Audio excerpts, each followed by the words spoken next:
et dire que ce sont les Occidentaux, qui sont à l'origine de toutes les plaies et maux du monde, qui a détruit les Indiens d'Amérique, qui a réduit les Noirs à l'esclavage considérant qu'ils n'avaient pas d'âme, et qui de nos jours parent qu'une catégorie de personnes en situation de handicap dans les usines à français, ainsi nommées les institutions fleurissantes de Belgique.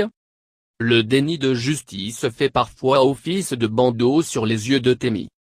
Madame ou Monsieur le juge des référés. Le juge des référés est le juge administratif de l'urgence. Puis-je vous solliciter pour faire cesser cet apartheid?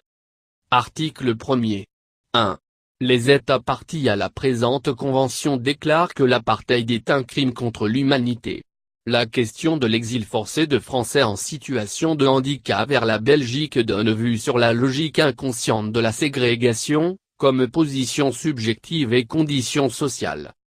Alors que tous les éléments sont réunis, l'exil forcé de personnes en situation de handicap qui perdure, à raison de la position du handicap dans la société, groupe racial, caucasien, ségrégation, spatiale et sociale, privation de liberté sur la base des infirmités, la marchandisation. La personne en situation de handicap est un instrument économique sous la dépendance d'une institution, et même jusqu'au préjudice d'être né. Le placement forcé, inopportun ou inutile en institution peut constituer un acte de torture ou un mauvais traitement, ce qu'il représente un recours à la force allant au-delà de ce qui est strictement nécessaire.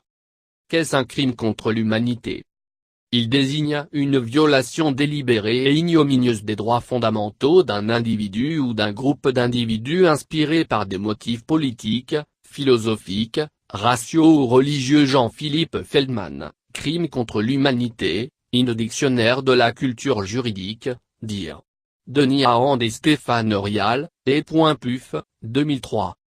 Le crime contre l'humanité devenait un crime international de droit commun par lequel un État se rendait coupable d'atteinte à la liberté, au droit et à la vie d'une personne ou d'un groupe de personnes innocentes de toute infraction au droit commun ou, en cas d'infraction, frappé d'une peine supérieure à celle prévue par la loi. L'État criminel. Les génocides au XXe siècle. Yves Ternon. Édition Seuil. 1995. Dans la définition du crime contre l'humanité, l'exigence d'un contexte de conflit armé a complètement disparu lors de l'adoption du statut du Tribunal pénal international pour le Rwanda, article 3, et du statut de Rome portant création de la Cour pénale internationale, article 7. Un crime contre l'humanité peut donc être commis en temps de guerre comme en période de paix.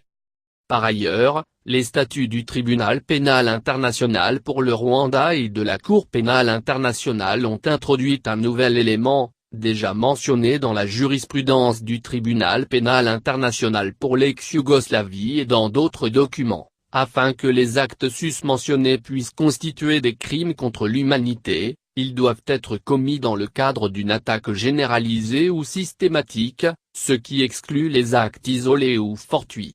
Cependant, un acte seul, s'il est commis dans le cadre d'une attaque généralisée ou systématique, peut être considéré comme un crime contre l'humanité. L'essentiel est que l'auteur du crime soit conscient de ce contexte d'attaque généralisée et systématique contre une population civile dans lequel il commet l'acte. La discrimination ne se résume cependant pas à une lecture simpliste mais comme le fait de distinguer et de traiter différemment, le plus souvent plus mal, quelqu'un ou un groupe par rapport au reste de la collectivité ou par rapport à une autre personne. L'exil forcé de personnes en situation de handicap est une discrimination fondée sur le handicap. Discrimination raciale.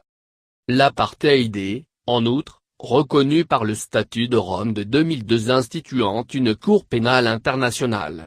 Le crime d'apartheid est défini comme tout acte inhumain de caractère analogue à d'autres crimes contre l'humanité commis dans le cadre d'un régime institutionnalisé d'oppression systématique et de domination d'un groupe racial sur n'importe quel autre groupe racial. Caucasien, caucasienne, victime d'oppression. C'est la Belgique où vous n'avez pas d'autre choix. Les crimes d'apartheid énumérés sont le meurtre, l'esclavage, la privation de liberté physique, la réinstallation forcée, la violence sexuelle, persécution individuelle et collective. Les victimes de l'institutionnalisation du secteur handicap, les personnes assujetties à une condition servile pratiquement par définition. Relatif à l'état de serf, au servage. Qui fait preuve d'une soumission excessive, privée du droit que leur reconnaît l'article 12 du Pacte international relatif aux droits civils et politiques de circuler librement, et de choisir librement leur résidence. Il faut en finir avec l'apartheid handicap, la ségrégation spatiale et sociale de la France. La question de l'exil forcé de Français en situation de handicap donne vue sur la logique inconsciente de la ségrégation, comme position subjective et condition sociale. Le sujet en exil n'est pas seulement retranché de la jouissance de sa personnalité juridique propre, il déclenche à cette occasion quelque chose du corps propre, qui se dévoile dans et par la condition exilique et / ou post-exilique.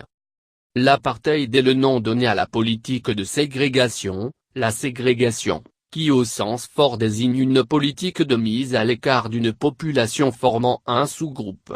Ici une catégorie des personnes handicapées, que la législation déporte dans un ou des quartiers d'une ville ou un autre pays, ségrégation spatiale, et qui subissent en outre des discriminations de nature politique, juridique, économique et sociale pour refus de prise en charge dans l'Hexagone, ségrégation sociale. Personne ne peut soutenir que tous les êtres humains naissent libres et égaux en dignité et en droit aux inégalités naturelles, s'ajoutent en effet les inégalités sociales, de richesse ou de culture. Ils sont autistes, polyhandicapés ou souffrent de maladies rares, ils sont 2000 enfants en situation de handicap, et notamment les plus sévèrement atteints, qui sont bannis de notre République, et qui sont exilés en Belgique. Ils sont près de 8000 personnes handicapées qui a priori ne sont ni des assassins, ni des criminels, qui n'ont commis ni crime, ni délit, qui sont punis sur la base de leur infirmité, par leur déportation politique, ou exil en Belgique, suite à l'échec patent de la France pour leur assurer une prise en charge honorable, dans l'Hexagone. Tout traité en vigueur lie les parties et doit être exécuté par elle de bonne foi, article 26 de la Convention de Vienne de 1969 sur le droit des traités. La /HRC/28/37 du 12 décembre 2014 prohibe le placement forcé en institution, qui est une forme de privation de liberté justifiée par l'existence d'une infirmité, et la /HRC/30/37 du 5 juillet 2015 prohibe l'exil. Rappelant que la privation de liberté consiste dans l'incapacité pour une personne handicapée d'avoir des liens réguliers avec sa famille sur la base de l'égalité avec les autres. La détention en institution place donc la personne en situation de handicap dans une position qui l'empêche d'avoir des relations avec son entourage habituel. De par ce fait, l'État français porte l'opprobre sur les droits de l'homme. Dans un document du 12 décembre 2014, le Conseil des droits de l'homme des Nations Unies exhorte les États parties à cesser impérativement les placements forcés en institution des personnes handicapées. Toutes les personnes handicapées sans distinction aucune, ce qui constitue une forme de privation de liberté sur la base de leur infirmité, en violation de la Convention internationale relative aux droits des personnes handicapées. La privation de liberté pour des raisons de maladie mentale est injustifiée.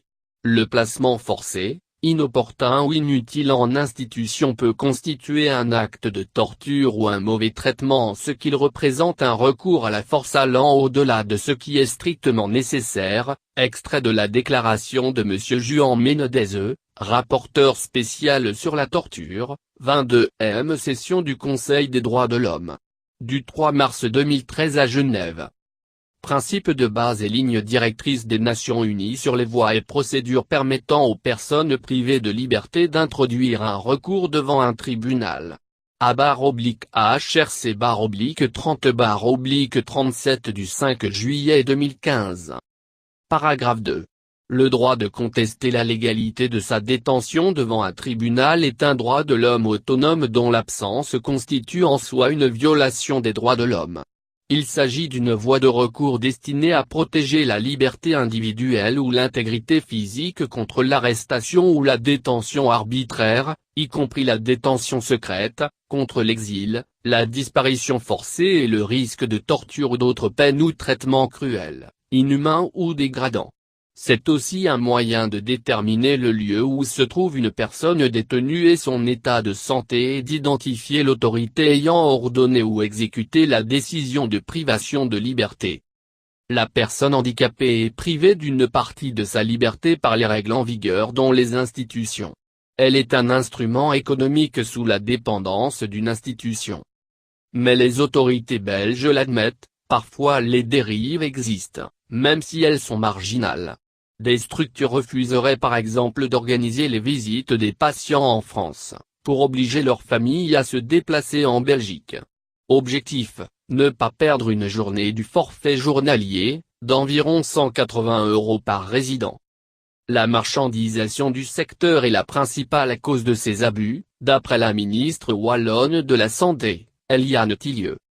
Le placement forcé en institution, qui est une forme de privation de liberté justifiée par l'existence d'une infirmité, constitue une violation de la Convention relative aux droits des personnes handicapées, et doit impérativement cesser. Nations Unies décembre 2014, l'intention criminelle est donc requise, elle est connectée avec la connaissance selon laquelle les comportements font partie d'une politique d'hégémonie idéologique, par une attaque systématique, en l'espèce que ceci concerne toutes les personnes handicapées placées de force en institution, sur la base d'une infirmité et que la gravité de ce comportement constitue une violation de règles fondamentales du droit international. Article 25, responsabilité pénale individuelle. L'article 25 du Statut de Rome prévoit que la Cour pénale internationale a compétence sur les personnes qui commettent, tentent de commettre, sollicitent, ordonnent ou encouragent d'autres personnes à commettre des crimes qui relèvent de la compétence de la Cour pénale internationale. L'élément psychologique est déterminant pour établir la responsabilité d'un auteur présumé dans la commission d'un crime international. C'est dans ce sens que l'article 30 dit que, sauf disposition contraire, nul n'est pénalement responsable et ne peut être puni à raison d'un crime relevant de la compétence de la Cour que si l'élément matériel du crime est commis avec intention et connaissance.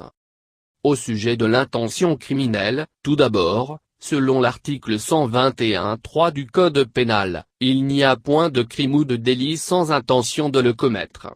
Dans cette hypothèse, l'intention est la composante nécessaire de l'infraction. Ainsi, l'acte matériel ne suffit pas lui-même pour constituer l'infraction. Par conséquent, l'intention criminelle est réalisée lorsque l'auteur d'une infraction a voulu le résultat qu'il connaît comme illicite. Le paragraphe 1b, de l'article 14 de la Convention relative aux droits des personnes handicapées est sans équivoque à cet égard. En aucun cas l'existence d'un handicap ne justifie une privation de liberté. L'exil forcé de personnes en situation de handicap qui perdure, donnant vue sur la logique inconsciente de la ségrégation spatiale et sociale, comme position subjective et condition sociale.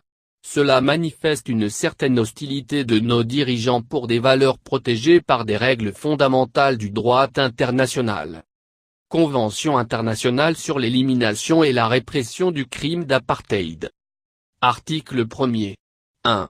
Les États parties à la présente convention déclarent que l'apartheid est un crime contre l'humanité et que les actes inhumains résultant des politiques et pratiques d'apartheid et autres politiques et pratiques semblables de ségrégation et de discrimination raciale, définies à l'article I de la convention, sont des crimes qui vont à l'encontre des normes du droit international, en particulier des buts et des principes de la Charte des Nations Unies, et qu'ils constituent une menace sérieuse pour la paix et la sécurité internationale. 2. Les États parties à la présente convention déclarent criminelles les organisations, les institutions et les individus qui commettent le crime d'apartheid. Article 2. Aux fins de la présente convention, l'expression crime d'apartheid, qui englobe les politiques et pratiques semblables de ségrégation et de discrimination raciale, telles qu'elles sont pratiquées en Afrique australe, désigne les actes inhumains indiqués ci-après, commis en vue d'instituer ou d'entretenir la domination d'un groupe racial d'êtres humains sur n'importe quel autre groupe racial d'êtres humains et d'opprimer systématiquement celui-ci. A. Refuser à un membre ou à des membres d'un groupe racial ou de plusieurs groupes raciaux le droit à la vie et à la liberté de la personne. I. En étant la vie à des membres d'un groupe racial ou de plusieurs groupes raciaux. I. En portant gravement atteinte à l'intégrité physique ou mentale, à la liberté ou à la dignité des membres d'un groupe racial ou de plusieurs groupes raciaux, ou en les soumettant à la torture ou à des peines ou des traitements cruels, inhumains ou dégradants. A. I. En arrêtant arbitrairement et en emprisonnant illégalement les membres d'un groupe racial ou de plusieurs groupes raciaux. A. La privation de liberté pour des raisons de maladie mentale est injustifiée. Le placement forcé, inopportun ou inutile en institution peut constituer un acte de torture ou un mauvais traitement en ce qu'il représente un recours à la force allant au-delà de ce qui est strictement nécessaire. Nous vous prions de croire, Madame ou Monsieur le juge des référés, à notre considération distinguée.